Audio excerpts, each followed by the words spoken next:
Welcome to This Week in East Brunswick. Friday, veterans and township officials marked the 11th day of the 11th month by breaking ground for the East Brunswick Veterans Monument at the Civic Center. This week, township resident Nick Bartholomew celebrated his 100th birthday with a friend for each of his years at the Senior Center. Stay tuned for the secret to Nick's longevity. Also this week, Bob Nemser continues with insider stories of the private life of Dr. Martin Luther King Jr. He describes the circumstances surrounding photographs from a new book by Flip Schulke called He Had a Dream. This week, the town council decided to file suit against the builders of Crystal Springs. That story and more on the council review, but first, here's a look at programming next week here on Channel 8. Monday morning, get in shape for the holidays with a focus on your stomach, thighs, and hips. That's with Lenore Kulik on Look Great, Feel Great at 10. At 10:30, Youth Services librarian Lucretia Lipper reads stories about toys to local 4-year-olds. Holiday food shopping is this month's topic on EB18. Watch for it Tuesday night at 7. Sports Talk follows at 7:30. Phil Hill talks with the head coach of the Rutgers University football team, Doug Graber. Wednesday evening's programming is devoted to the arts. It begins at 7:30 with For Art's Sake. Amy Medford visits cutting-edge sculptor Isaac Whitkin at his South Jersey farm. The Arts follows at 8 o'clock with Isabel Nazario, Executive Director of the Center for Latino Arts and Culture. The library will be closed and there will be no cablecast on Thursday, Thanksgiving Day. Have a safe and happy holiday.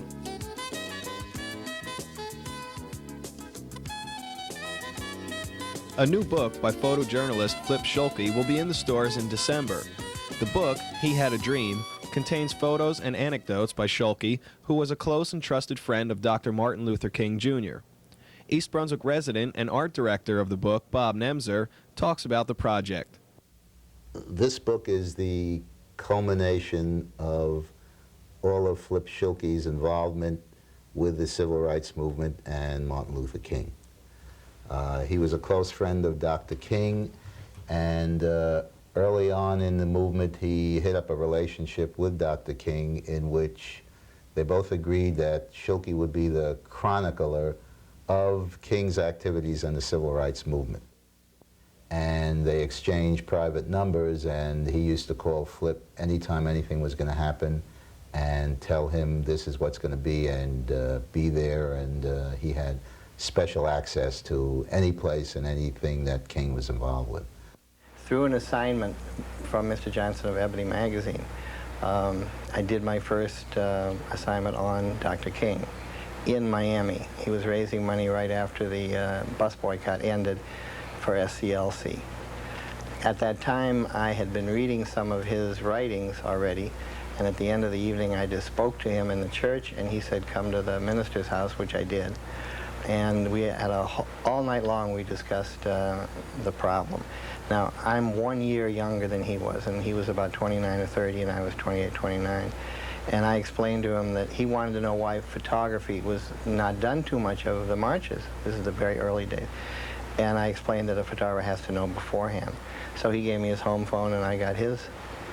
He got my home phone. And I started learning about what was going to happen before it happened, and I got on the site. I decided in talking with Flip that I wanted to open the book with the funeral. I wanted to get that sort of out of the way up front and lead in with it, and then from there go sort of flashback as to what his accomplishments were, so that it didn't end on a down note or seem like a finality, that his being assassinated was the end of the movement or the end of the involvement. I wanted to bring it up front and show that things go on and have gone on after his death. How did Flip try to influence the image, King's public image? Well, after a while, the FBI and some of the other organizations tried to discredit King in saying he was a communist.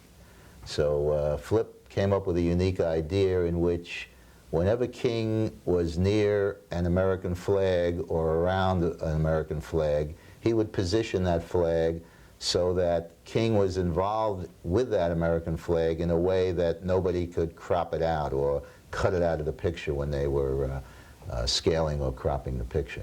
People- And therefore that helped sort of subliminally say that King was really an all-American person. Mhm. People also tried to discredit him by saying that he was a womanizer, but Oh, yeah. That's one of the reasons that Flip likes to include a lot of family pictures into this book and any other things that he does on King, because he found that in the 10 years of his friendship with King and traveling with King, he never saw any impropriety or heard of any impropriety. In fact, he witnessed many times his loving relationship with Coretta and also with the children. There was a real warm feeling in that family. I mean, I think he's one of the best fathers and family men I'd ever run into, because he traveled just like I did. But he really, they talk about quality time. I mean, when he was in that house, he was spending tons of time with those kids. And not, I'm busy, I'm on the phone, and that phone rang all the time. And some of the time he'd get Coretta to take it, and he just wouldn't talk at that point because he wanted to spend time with the children. And he and Coretta got along beautifully. I mean, you could see in the marriage there was this incredible trust between the two and tremendous loving between the two. And they both were very affectionate people. I mean, they held hands, they kissed. I mean, I didn't photograph that because, again, there's some things that are just private. The book is closed with a picture of the eternal flame and the King monument at his graveside. It also, right after that, in the appendix, has the photo of Coretta King, the one that was on Life magazine that he won the award for, with a poem that was written by a Life magazine reader that was sent to Life magazine about the fact that that picture influenced this person to do the poem. And then the photograph of Marilee Evers, who was the wife of Medgar Evers, who was an NAACP leader in Mississippi that was assassinated. That was done as a poster for the NAACP, says you can't kill a dream. And then after that is a chronology of the whole civil rights movement, so that any researcher, historian, or interested person can go back in there and see exactly what happened, when it happened, and the chain of events of how it happened. the book will be on the shelves in December. The book will be on the shelves in December, into the bookstores. The official publishing date is January 15th for his birthday, 1995. But of course, it has to be in the stores ready to be purchased before they can make the announcement, so that people that go there will have the opportunity to get the book. And you have other plans for it. Yeah, what we're going to do is do an interactive CD-ROM for computers, which will be used for educational purposes, so that students and researchers can access any of the materials and use it. The CD-ROM will have Flip's voice, the photographs, the live footage, and also King's speeches in his own voice on the CD-ROM. And your next project? My own next project? Yeah. I think I'm pretty busy with these two now.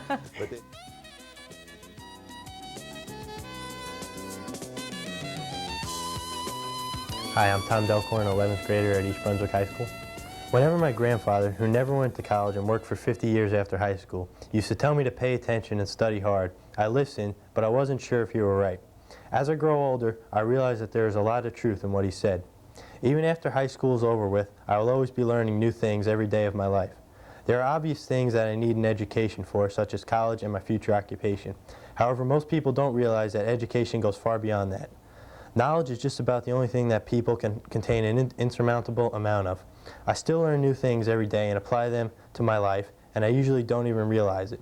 Once in a while, I think about what my grandfather told me, and I believe it more each time.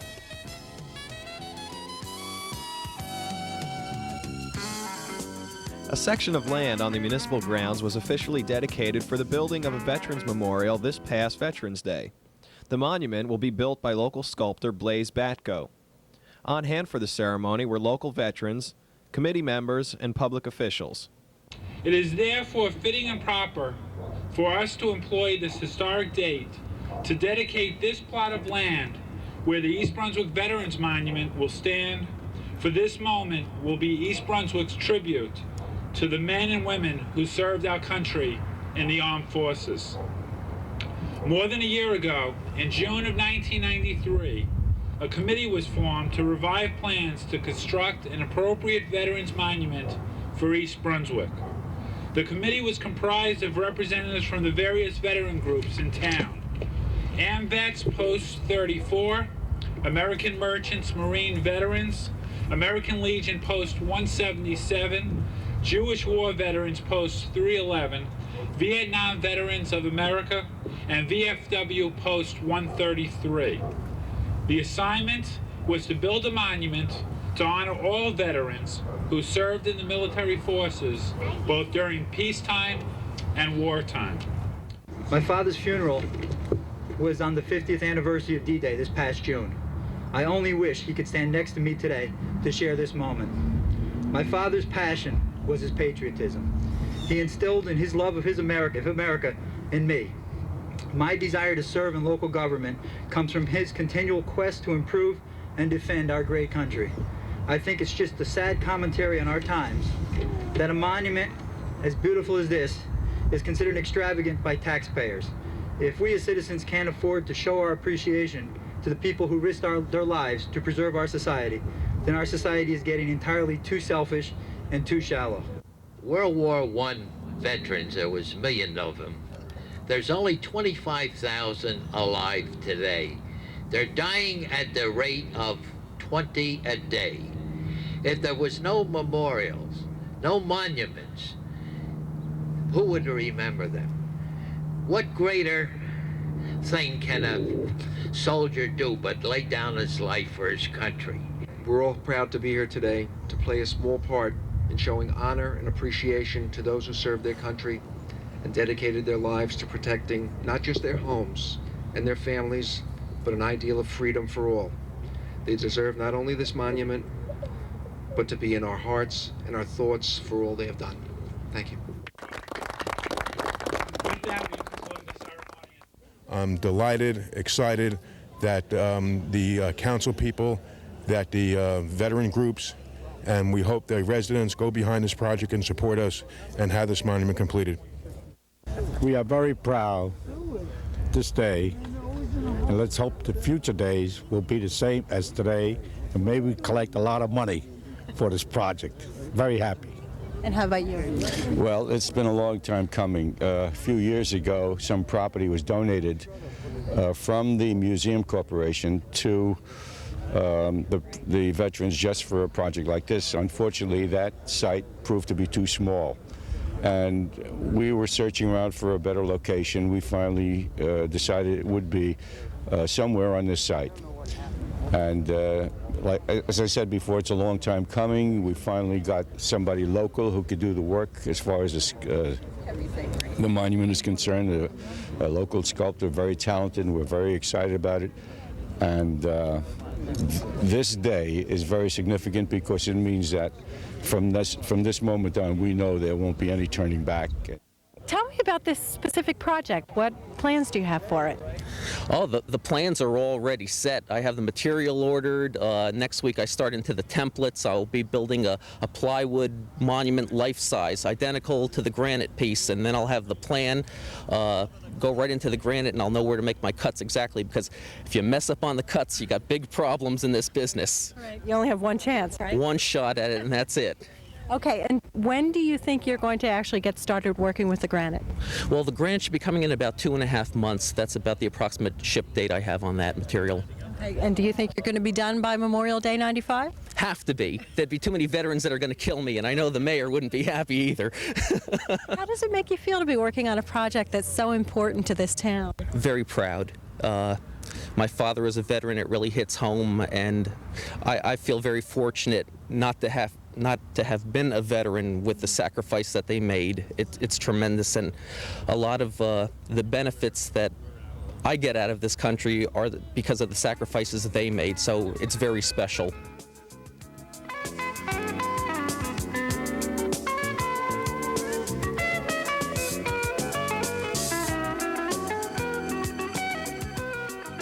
At Monday night's Township Council meeting, Council President Tom Clark expressed appreciation on behalf of the council to those individuals who made donations to Great Oak Park.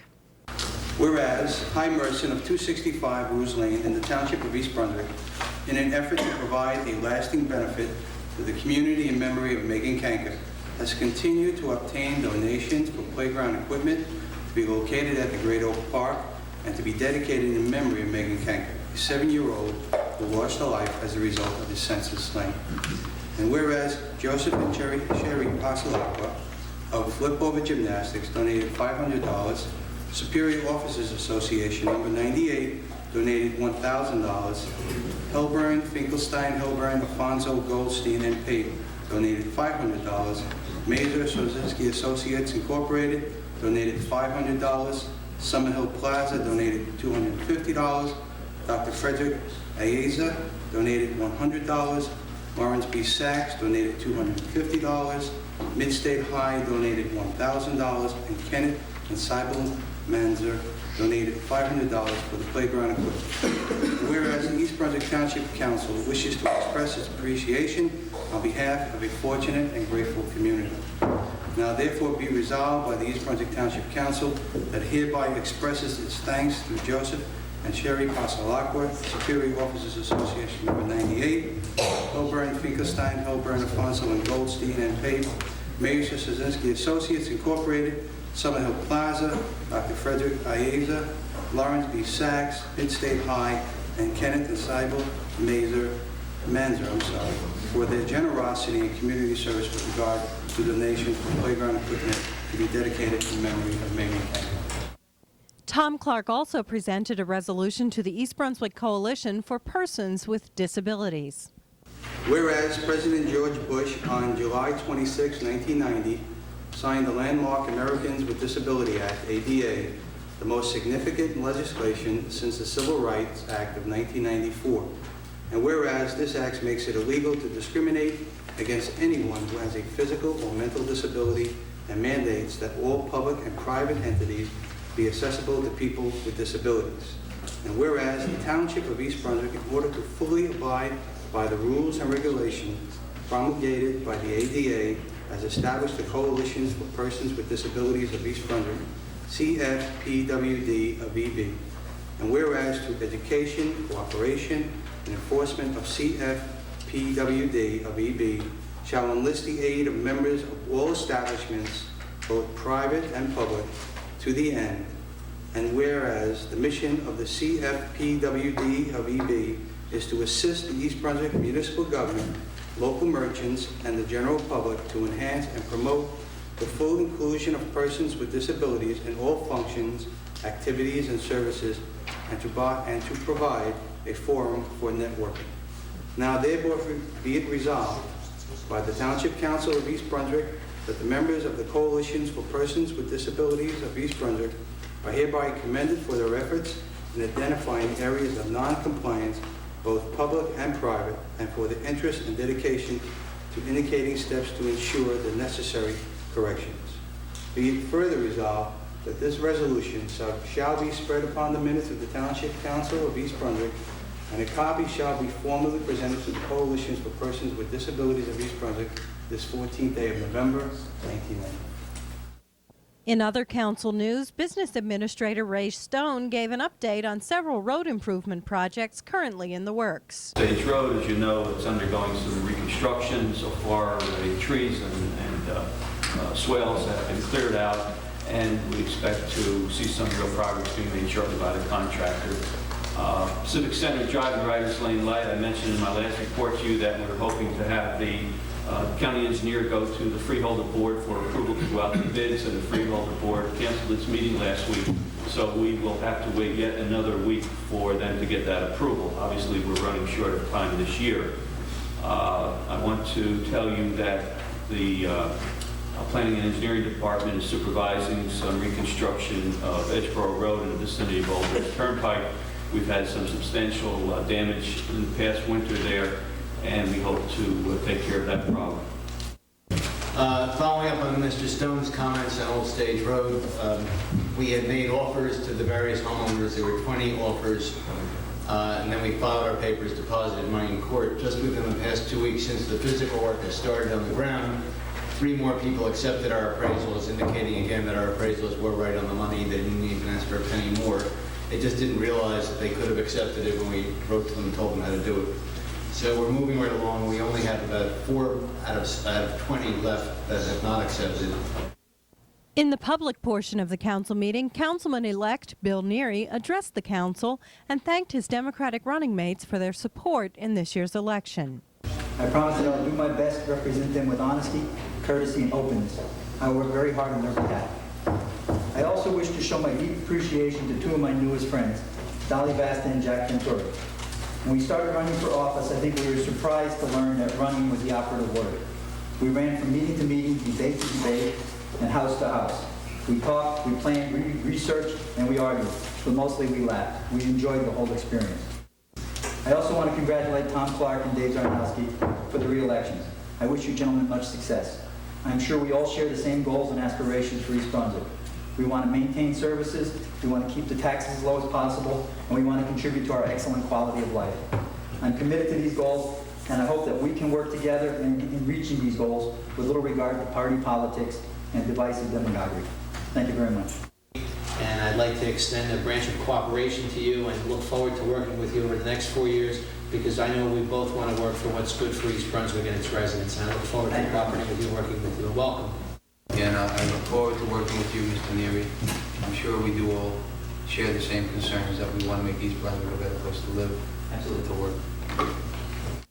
Also at Monday's meeting, the town council voted to file suit against the general contractors of the Crystal Springs Family Aquatic Center for not paying several subcontractors almost $400,000. The company, Aquatic Builders of Cohoes, New York, contracted with the township to build the pool facility for approximately $2 million. Township Attorney Bert Bush explained the situation. If the bonding company is unable to pay, and if Aquatic Builders is unable to pay, the burden falls upon the vendor, not upon the township. The township didn't make a contract with the subcontractors. The township made a contract with Aquatic Builders, the general contractor. It would be very unfortunate for the vendors if they got left holding the bag. And the recent update from Mr. Neely tells me that we're up to $418,000 of claims, and we're holding $154,000 of what they call retainage. But of that $154,000, some portion of it has to go for punch list items that have to be done.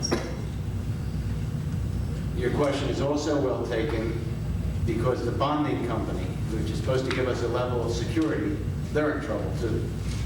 And they're in what is called rehabilitation in the state of New York. Aquatic Builders, as far as I know, is not insolvent or bankrupt or anything like that. But the bonding company that was supposed to give the vendors a level of security, they are. Mr. Neely wants to move this resolution not to spend a lot of money in legal fees, nor do I, but to get the vendors in a forum where we can deposit money in court. And the statute says that at that point, then a pro rata distribution can be made, and a judge can decide whether all the mechanics liens claims are valid. And we don't have to spend our staff time playing Solomon and deciding who to pay or how much to pay. Township officials said the township will not be liable if the suit fails.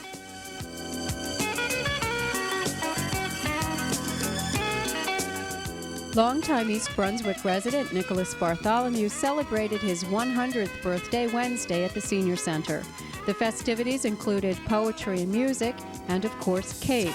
Last year, Outreach Coordinator Patty Sullivan interviewed Nick on aging aspects. When you were in New Brunswick growing up, what was it like? I think around 1904 they had about 6 cops, that's about all. And I went to St. John Catholic School on Nelson Street. And 1908 I quit. I was in the 8th grade and I quit, and I went to start to work. Where was the first place you worked? Well, there was a lot of cigar stores them days. They made their own cigars, they made their own brand. The first was a cigar factory on Somerset Street. This was a branch at the end of John Street on Commercial Avenue. So I got a job there. 60 hours, $3 a week. That's 5 cents an hour. At the party, we asked Nick how it feels to be 100 years old. No different than any other day. One day, the same old thing. He is 100 today, and he looks 70. He's a wonderful person. He had a son, took care of the son and his wife. I think he's a wonderful person. He's been taking care of himself for so many years, and he keeps himself and his home very nice. He was in his 90s. He was still driving. It's amazing. I saw him yesterday. I was at his house, and he looks good. Believe me, for 100 years old, I only wish I looked that good at 100. He's a very gentle, quiet person. We also asked Nick how you live to be 100 years old. Just keep breathing.